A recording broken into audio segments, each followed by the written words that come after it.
जय हिंद दोस्तों। तो स्वागत है आपका हमारे इस मस्त और धमाकेदार वीडियो में। तो भैया कैसे हो? सब बड़े ठीक ठाक? बड़े ठीक ठाक होने चाहिए। तो आज आपके लेकर रहे हैं 12th केमिस्ट्री के सॉल्यूशन चैप्टर से इम्पोर्टेंट क्वेश्चंस। और इम्पोर्टेंट क्वेश्चन इसलिए हैं क्योंकि भैया आपको जो कराने वाले हैं आज वो ऑलरेडी एग्जाम में आ चुके हैं। प्रीवियस ईयर के क्वेश्चन हैं भैया, प्रीवियस ईयर के जो कि होने वाले हैं एमसीक्यू टाइप क्वेश्चन। हाँ भैया, एमसीक्यू टाइप क्वेश्चन कराने वाले हैं किससे? सॉल्यूशन से। बोले तो विलेन चैप्टर के, जो कि बहुत ही शानदार और मजेदार एकदम कंटाप लेवल के हैं। तो भैया देखना बिल्कुल ना भूलिए, क्योंकि भैया ये जो क्वेश्चन है वो ऑलरेडी आ चुके हैं और भैया फुल डिटेल के साथ कराने वाले हैं, मतलब फुल एक्सप्लेनेशन है। ठीक है, तो चलो आ जाओ कराते हैं कैसा होने वाले क्वेश्चन। आ जाओ देखते हैं। जस्ट मिनट और आ गया। आपका पहला क्वेश्चन कहता क्या रहा है? तो ये प्रीवियस ईयर के हैं, याद रखिए भैया, जो आपके ऑलरेडी एग्जाम्स में पूछे जा चुके हैं। तो पहला क्वेश्चन क्या कह रहा है, चलो आओ देखते हैं। वो लाया ताप पर निर्भर नहीं करने वाली सांद्रता इकाई है। मतलब यहाँ पे आपको चार ऑप्शन दिए गए हैं, कौन कौन से? मोलरता, मोललता, नॉर्मलता और सांद्रता। इन चारों टर्म से आपको बताना है कि कौन सा ऐसा पद है जो तापमान बढ़ाने पर परिवर्तित नहीं होता, इसमें कोई चेंजमेंट नहीं होता।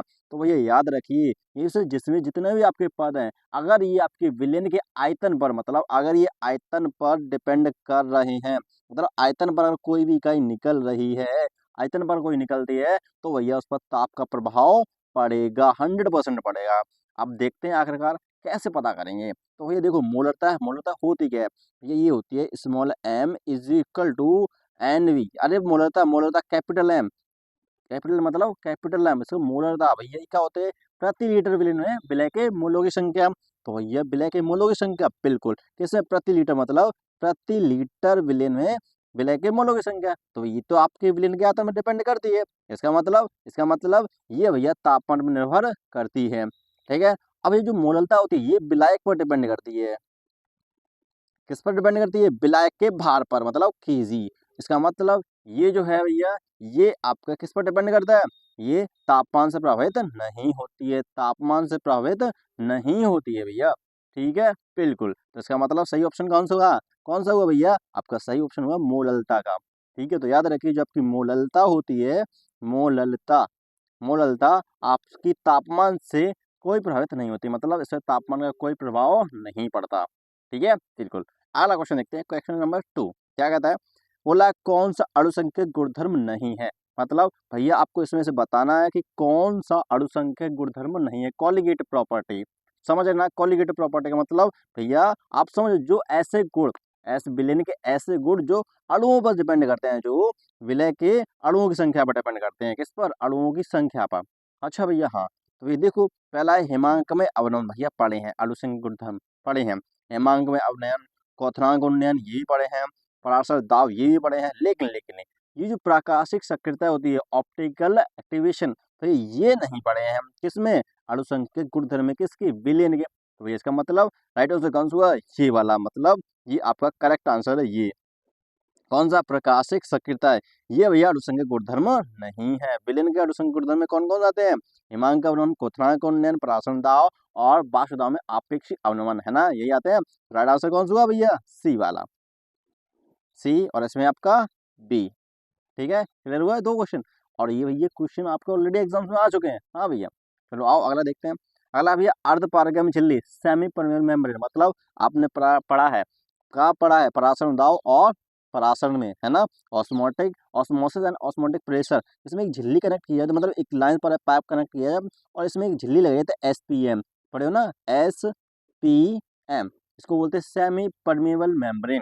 इसको बोलते हैं क्या? अर्ध पारगम्य झिल्ली। तो वो अर्ध पारगम्य झिल्ली से निकल पाते हैं। सिर्फ कौन निकल पाते हैं अर्ध पारगम्य झिल्ली? इस SPM से कौन गुजर सकते हैं, आ जा सकते हैं? तो क्या आपको पता है? नहीं पता? बता रहे हैं। विलय अणु नहीं भैया, विलय अणु तो निकल ही नहीं पाते, गलत जवाब। दूसरा है विलायक अणु, बिल्कुल। ये विलायक के अणु इस SPM से गुजर पाते हैं, जबकि आयन भी नहीं गुजरते और सभी तो है ही नहीं। कौन सा? विलायक के अणु, मतलब बी ऑप्शन इज करेक्ट। ठीक है, समझ आया? मतलब बहुत सिंपल सा भैया, अर्ध पारगम्य झिल्ली से कौन निकल पाता है? तो याद रखिए, कौन? विलायक के अणु निकल पाते हैं। ठीक है, बिल्कुल। अगला क्वेश्चन देखते हैं, question number 5, sorry 4। Question number 4 क्या कहता है? क्वेश्चन नंबर 4 बोला शुद्ध जल की मोलरता होती है। अब भैया मोलरता पूछिए किसकी? शुद्ध जल की। अब भैया हमें तो जल का मोलरता अब निकालनी नहीं आती, चलो बताते हैं, फॉर्मूला नहीं आता। तो क्या होता है? Capital M is equal to, वैसे इसका आंसर होगा 55.5। कितना होगा 55.5। कैसे निकालते हैं? अरे भैया मूलतः होती है प्रति लीटर विलेन में विलय के मोलों की संख्या, एक टाइम निकालते हैं। चलो आ जाओ।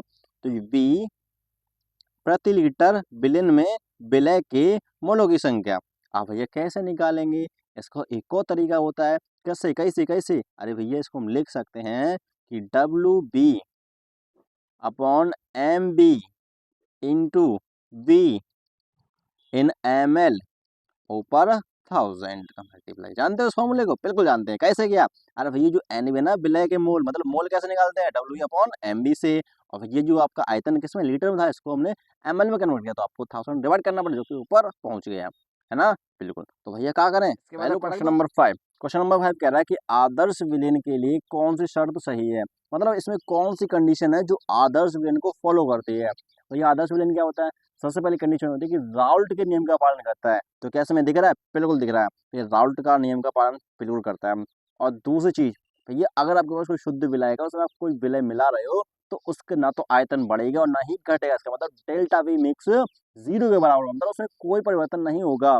ठीक है, बिल्कुल। तो ये बिल्कुल सही करेक्ट है। और जब आप विलय को मिलाओगे तो ना तो विलेन, आपका जो विलेन बनेगा ना तो वो ठंडा होगा और ना ही गर्म होगा। इसका मतलब डेल्टा एच मिक्स 0 रहेगा। इसका मतलब जो आंसर है कौन सा सही है? ये सभी, मतलब ये सभी शर्तें होनी चाहिए, तभी आदर्श नियम आदर्श विलयन कहलाएगा। इसका मतलब डी ऑप्शन इज करेक्ट। इसका ए ऑप्शन है करेक्ट। शुद्ध जल की मूलता पूछी गई थी भैया, वो की बता दिए कितने 55.5। हम जानते हैं मूलता कैसे निकालते हैं, प्रति लीटर विलेन में विलय के मोलों की संख्या। अब भैया यहाँ पे जल के मोलों की संख्या निकाल लो, क्योंकि इसका मॉलिक्यूलर वेट कितना होता है? मॉलिक्यूलर वेट होता है 18। यहाँ पर कितना लेना है? 1 ग्राम लेना है। पटक दो, वहां से मिल जाएगा, सिंपल सी बात है। ठीक है, बिल्कुल। अब ये सुनो, क्वेश्चन नंबर 6 कह रहा है कि समुद्र जल का, जो समुद्री जल होता है, समुद्री जल का विखनिजीकरण किस विधि से होता है। मतलब कि सिंपल है भैया कि इससे नमक वगैरह और लवण वगैरह खनिज पदार्थ कैसे निकाल सकते हैं। तो याद रखिए, जो समुद्री जल का विखनिजीकरण किया जाता है, नमक को मतलब पानी को शुद्ध किया जाता है, कहने का मतलब वो किया जाता है किससे? प्रतिलोम परासरण से, रिवर्स ऑस्मोसिस। किससे? प्रतिलोम परासरण, रिवर्स ऑस्मोसिस का option number B is correct. ठीक है, बिल्कुल बिल्कुल भैया। तो चलो आओ अगला क्वेश्चन भी देखते हैं क्या कह रहा है अगला क्वेश्चन। तो देखो भैया अगला क्वेश्चन है भैया क्वेश्चन नंबर 7। क्वेश्चन नंबर 7 है, हाँ बिल्कुल। तो क्या कह रहा है कि गैसों की द्रव में विलयता किस नियम द्वारा समझाई जाती है। मतलब बहुत सिंपल है कि अगर आपके पास कोई सॉल्यूशन, कोई विलय है, तो कोई भी द्रव है, और इसमें आप अगर गैस को घोलना चाहते हो, किसको? गैस को अगर घोलना चाहते हो, गैस को इसमें घोलना चाहते हो, तो ये किस नियम के द्वारा समझा जाता है? तो आपको पता है कब लगता है भैया? हेनरी का नियम जानते हो? बिल्कुल भैया, शुरुआत में नियम पढ़ते हैं किसका? हेनरी का नियम। राउल्ट लॉ नहीं है, पर दाव वगैरह बताता है, वन टर्म बना ये अनुसंख्यक बताता है। फैराडे नॉइज भैया उसमें थर्ड चैप्टर में है भैया, कहाँ पहुंच गए? इलेक्ट्रोकेमिस्ट्री में है, सेकंड चैप्टर भैया। ठीक है, तो भैया इसका मतलब ये भी गलत, ये भी गलत। कौन सा? ये हेनरी लॉ। हेनरी लॉ बताता है कि कोई भी गैस एक विलय में, मतलब एक द्रव में कितनी घुलेगी, है ना। बिल्कुल। अब ये अगला क्वेश्चन देखिए, बिल्कुल क्या कहता है क्वेश्चन नंबर 8 क्या है कि हिमांक का अवनमन सीधे समानुपाती होता है। मतलब इसमें आपको वो इकाई बतानी है, वो पद बताना है, वो टर्म बताना है जो बताता है कि हिमांक का अवनमन कितना हुआ है। तो ये बहुत सिंपल है, सुनो। जो हिमांक का अवनमन होता है वो डिपेंड करता है विलय कितना मिलाया है। जो आपका शुद्ध विलय था उसमें विलय पदार्थ कितना मिलाया है। अब ये कौन बता सकता है कि विलय विलय में विलय कितना मिलाया गया? तो वो बता सकता है मोललता। कौन बता सकती है? मोललता। भाई मोललता विलयन बताता है, विलयन में विलय कितना है, और भैया मोललता बताते हैं कि विलायक में विलय कितना मिला है। मतलब जो आपका डेल्टा टी एफ होगा, वो डायरेक्टली प्रोपोर्शनल होता है स्मॉल एम के। मतलब स्मॉल एम, समझ लेना भैया, मतलब मोललता। ठीक है, इसका ऑप्शन कौन सा सही है? मोललता, option number B is correct. ठीक है, बिल्कुल। अगला है क्वेश्चन नंबर 9 कि ऊंचाई पर जाने में ऑक्सीजन की कमी का कारण क्या होता है। तो ये ऊंचाई पर, जैसे जैसे आप ऊंचाई पर जाओगे वैसे वैसे भैया उसका जो वायुमंडलीय दाब होता है वो कम होने लगता है। जैसे एनोक्सिया रोग होता है, क्या होता है? एनोक्सिया रोग। जैसे जैसे आप ऊंचाई पर ऊपर जाओगे वैसे ही आपका वायुमंडलीय दाब कम होने लगता है। ठीक है, तो इसका ऑप्शन नंबर बी। ठीक है, बिल्कुल। अगला है क्वेश्चन नंबर 10। ताप बढ़ने पर गैसों की द्रव में विलयता क्या होता है। मतलब जब आप किसी भी मतलब कोई भी द्रव है और भैया इसमें अगर कोई गैस भरी हुई है, मतलब गैस अगर इसमें घुली हुई है, तो भैया अगर आप इसको गैस घुलना चाहते हो घुली हुई है, तो जब इसका ताप बढ़ाओगे, टेम्परेचर बढ़ाओगे, टेम्परेचर जब आप इसको बढ़ाओगे तो क्या इफेक्ट पड़ेगा? अरे भैया जैसे जैसे इसका टेम्परेचर बढ़ेगा इसकी विलेयता कम होती चली जाएगी। जैसे कि आपकी कोल्ड ड्रिंक जैसे जैसे आपकी गर्म होगी वैसे ही वैसे आपका मीठा पानी बनता चला जाएगा। चलाएगा ना भैया, कोई भी आप थम्स अप ले लो, स्प्राइट ले लो, कोका कोला ले लो, ये देखो कोका कोला देख लो तो भैया क्या होता है, जैसे जैसे वो गर्म होगी वैसे ही वैसे भैया क्या होगा, अरे वैसे ही वैसे उसकी जो गैस है ना वो ऊपर आने लगती है, बिल्कुल ऊपर। ठीक है, जिसकी वजह से क्या होता है उसकी विलेयता घटने लगती है। इसका मतलब तो गैसों की विलेयता होती है ताप के बढ़ने पर घटती है। ठीक है, अब भैया पूछा है कि शुद्ध जल का पीएच होता है, मतलब इसमें आपको बताना है कि इस क्वेश्चन नंबर 11 में बताना है कि आपको जो जल होता है ना, जल पानी H2O, इसका पीएच वैल्यू कितनी होती है, पीएच वैल्यू। ठीक है, आपको पता है? अगर आपको पता तो बताइए कमेंट सेक्शन में, और नहीं पता तो हम बताएंगे, काहे को टेंशन ले रहे हो, तो बताइए कमेंट सेक्शन में कि इसका पीएच वैल्यू कितना होगा, है ना, बता सकते हो? अरे भाई बताओ बताओ यार, बहुत शानदार है।